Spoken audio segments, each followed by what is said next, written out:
Rame banget. Jadi sekarang kita udah bangun pagi. Kita mau cari breakfast di salah satu, ini lebih ke tradisional gak sih? Jadi benar-benar sih sibuk banget ya, pagi-pagi orang udah foto. Kita udah sampai, tapi ini rame banget. Set dah. Harus ngambil nomor antrian. Ini menunya, balik aja deh. Asik. Ya habis. Udah sampai tadi, ambil nomor 15 menitan.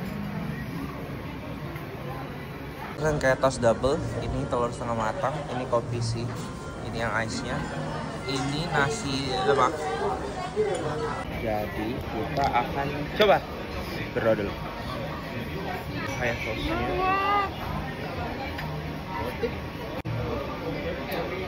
Enak kan?